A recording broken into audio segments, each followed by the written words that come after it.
Today we're going to discuss the structure, activity, and Faradaic efficiency of nitrogen-doped porous carbon catalysts for direct electrochemical hydrogen peroxide production, a paper out of the Strasser group from 2018. Oxygen reduction is a key step, and often the most difficult step, in many energy storing and converting technologies.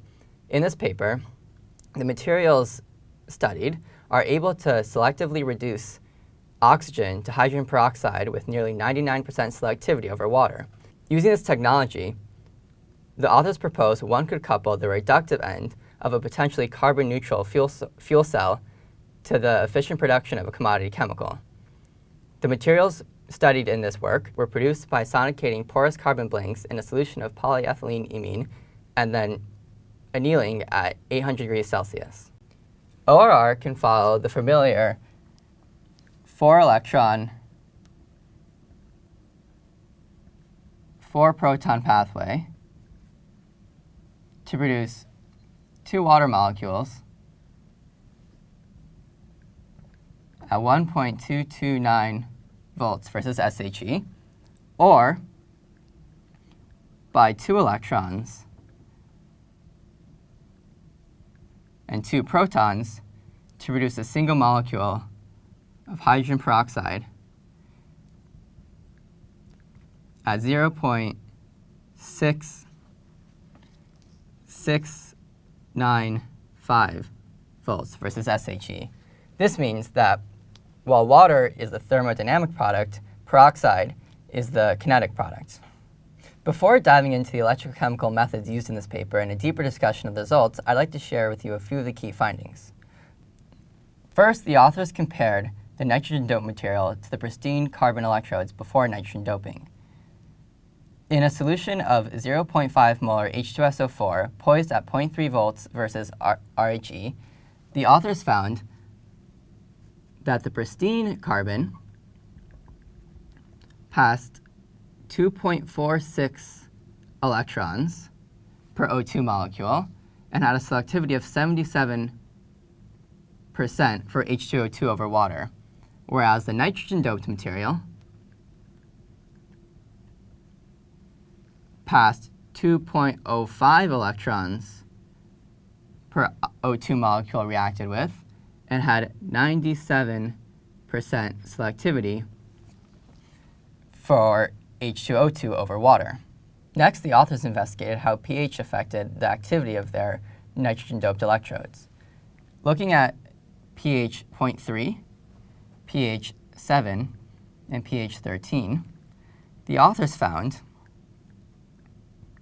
that in acidic conditions, catalytic onset was seen at 0.49 volts versus RHE, in neutral conditions at 52 millivolts, 0.52 volts versus RHE, and in basic conditions at 0.8 volts versus RHE. Next, they found that at 0.35 volts versus RHE, the acidic conditions had a selectivity of 98.5% for peroxide over water. Neutral conditions had 90% selectivity for peroxide over water, and basic conditions had only 80% selectivity for peroxide over water. The authors concluded that the difference in activity between the catalysts in the different conditions was due to oxygen binding at a different location. The rotating ring disk electrode, or RRDE, is a useful electrochemical setup if you want to determine the identity and the quantity of products that are formed on an electrode surface when multiple electrochemical pathways are possible. So this is what a typical RRDE looks like from the top view. You have a disk electrode that is surrounded by a ring electrode, and in between them is an insulating material, often Teflon. From the side, the disk is again surrounded by the ring electrode, and between them, insulating Teflon. Now, the RRDE is typically spun at a high speed so as to allow a roughly laminar flow regime to occur at the surface of the electrode. So imagine laminar flow lines on the surface, allowing efficient and regular flow of electrolyte. And in the context of ORR, recall that this reaction of oxygen being reduced can go to either water in a 4-electron pathway or hydrogen peroxide in a 2-electron pathway. So this reaction 1 can occur at the disk electrode. And then due to the laminar flow regime, the products which are formed at the disk electrode can be efficiently transported to the ring electrode. And in this case, the ring electrode is poised at a potential that allows only the selective reoxidation of any hydrogen peroxide produced back into O2, but not water. So in this case, it's poised at 1.2 volts versus the RHE, and I can write that the reaction 2 occurs at the ring electrode surface. Now, we might recognize that not all of the products made at the disk electrode will be transported to the ring electrode and reoxidized there. And so we can define a few terms. So for example, we can start to define the currents at the ring electrode as IR and ID at the disk electrode, and a term called the collection efficiency, which is just N. And N is the ratio of IR to ID. Now, N is a reflection of what fraction of the products at the disk are transported to the ring and then further reacted to reform the reactants. And N is often a function of the geometry of the RRDE. It takes on the variables of the disk radius and the inner and outer radii of the ring electrode. But often it's also empirically determined in experiments prior to the actual investigations of interest. So in this case, the authors wanted to figure out what the pH dependence of the OR mechanism and its selectivity for H2O2 production was. And they obtained plots looking like this. So on the y-axis, you had the ring current and disk currents plotted against the applied potential at the disk electrode. They found that at pH 1, you had a significant overpotential and low currents.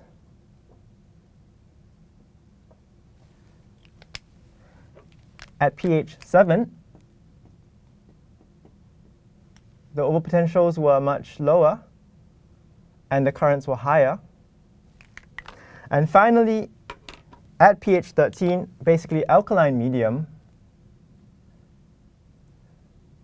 a further reduction of the ORR overpotential as well as higher currents were observed. In order to figure out what the mechanisms were at each of these pHs, the authors wanted to extract the Tafel slopes associated with each of these pHs. And to do so, they needed to deconvolute the total current at the working electrode, in this case the disk electrode, from its activation controlled contributions and mass transport controlled contributions. And this they did with the Kotechi-Levitch equation, which is basically stating that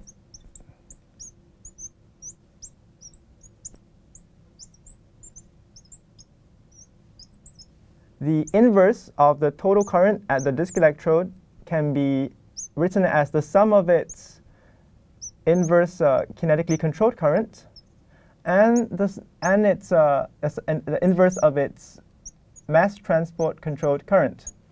And then to determine what the mass transport controlled current was, they could use the Levitch equation,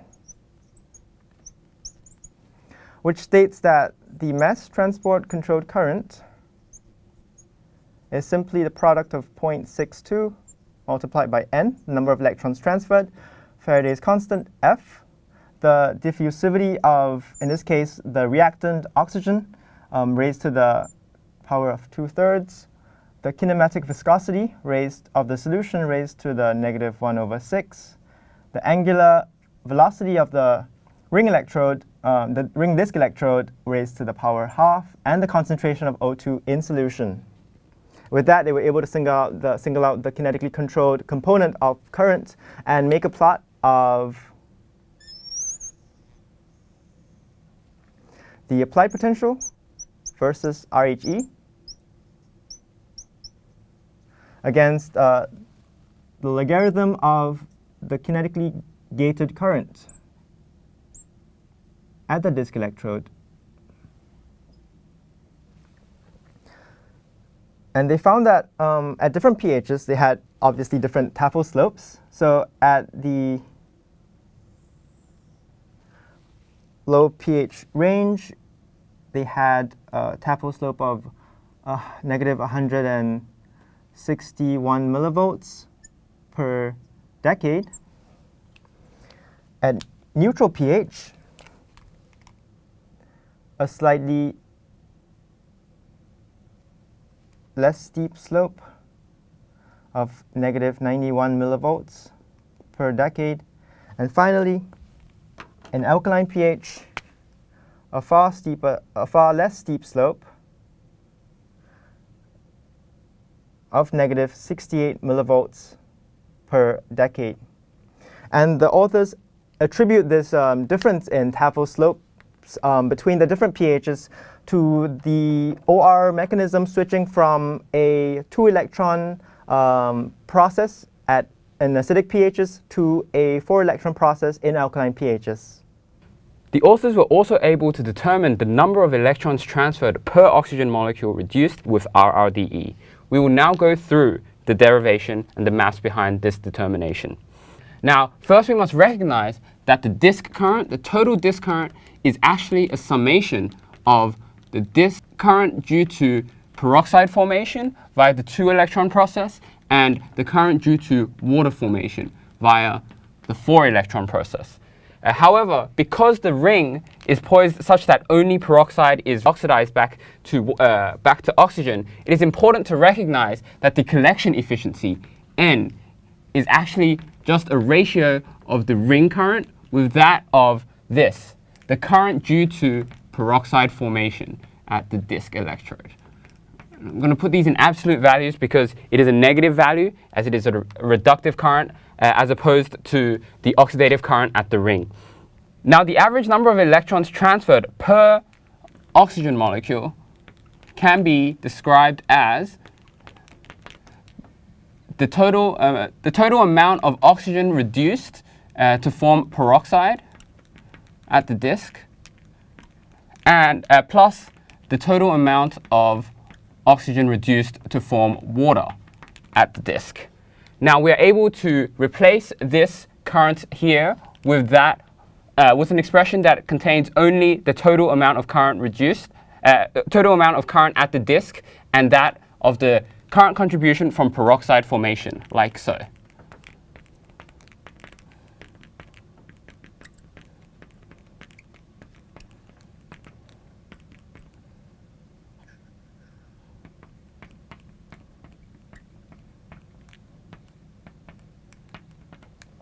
And then we are also able to replace these current contributions from peroxide formation with ones containing the collection efficiency and the ring current with this form.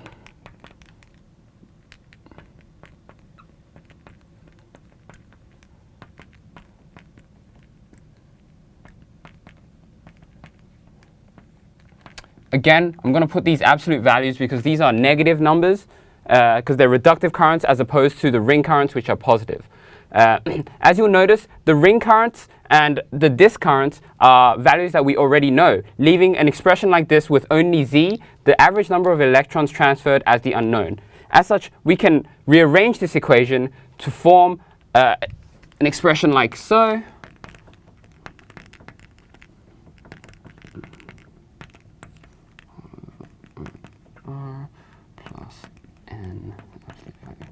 D, which in the paper is rearranged in a separate form to show you the number of electrons, the average number of electrons transferred per molecule of oxygen reduced.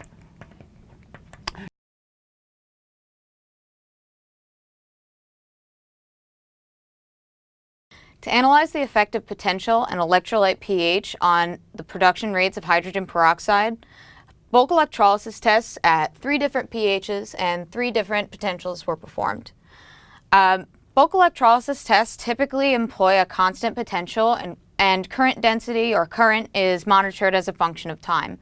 The current measured in such an experiment will typically approach 0 as the conversion of the substrate nears completion.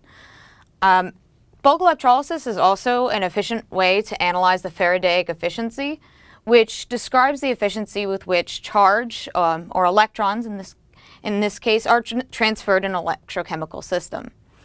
For example, if for every 2 electrons passed to this system resulted in 1 molecule of hydrogen peroxide, that would correspond to a 100% Faradaic efficiency.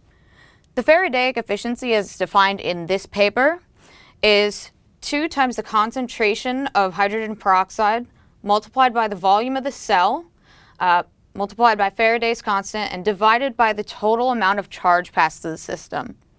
The total charge passed to the system is the current at the applied potential integrated over the time with which the potential is applied. So to perform these experiments, the authors used an H cell. In this, the 2 electrolyte solutions are separated by a membrane, and this membrane has to be changed depending on the particular electrolyte pH. In this, the 2 electrolyte solutions are separated by a membrane, and this membrane has to be changed depending on the particular electrolyte pH. Within this cell, the concentration of hydrogen peroxide was measured with UV-vis spectroscopy. Bulk electrolysis, however, is typically a poor way to experimentally determine reaction rates and reaction mechanisms, as mass transport limitations often have a significant effect on the behavior of the system. And this is why RDEs or RRDEs are typically employed when trying to explore reaction mechanisms or reaction rates in particular. In the case of this paper, the authors, instead of monitoring the current explicitly as a function of time, instead monitored the absolute production rates of hydrogen peroxide and plotted that for each potential and each pH. As shown in these top row of graphs, the hydrogen peroxide production rate increased with negative changes in potential in both acidic and alkaline solutions. Meanwhile, the Faradaic efficiency was the lowest for the alkaline solution, which differs significantly from what was found for the selectivity in the RRDE experiments. This difference between the long-term Faradaic efficiency of H2O2 production and the RRDE-derived selectivity is likely due to the longer residence time of the hydrogen peroxide during bulk electrolysis. This longer residence time gives the hydrogen peroxide time to either decompose or to be electrochemically reduced to water. However, you'll notice if you look back at the production rates, the production rate in acidic solution is significantly less than what is seen in both alkaline and neutral solution. And this isn't fully explained by this behavior. To further clarify some of this production rate and Faradaic efficiency behavior, the authors performed a study on the types of nitrogen present in the catalyst before and after performing ORR. These different types of nitrogen are illustrated here. In the acidic solution in the top right, we see a significant decrease in the amount of pyridinic nitrogens in the catalyst and a marked increase in the pyrrolic nitrogens. It should be noted that it is known in acidic solutions, pyridinic nitrogens become pyridonic nitrogens. And pyridonic nitrogens have a binding energy that is very close to that of pyrrolic nitrogens. So while an increase in the amount of pyrrolic nitrogens was not expected, this can be explained by those similar binding energies. In the neutral and alkaline electrolytes, there's a marked increase in the pyrrolic nitrogens and a marked decrease in the graphitic nitrogens as measured by XPS. However, the authors suggest that adsorbed hydroxide species on the carbons next to graphitic carbons cause a downshift in the binding energy, which results in the graphitic carbons being instead read as a pyrrolic carbon by XPS.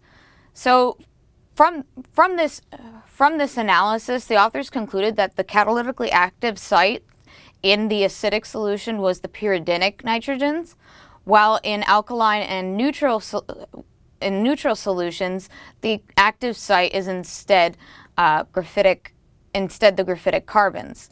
These two different catalytically active sites help explain the marked difference in the production rates of hydrogen peroxide, because different catalytic sites are being involved in the transformation.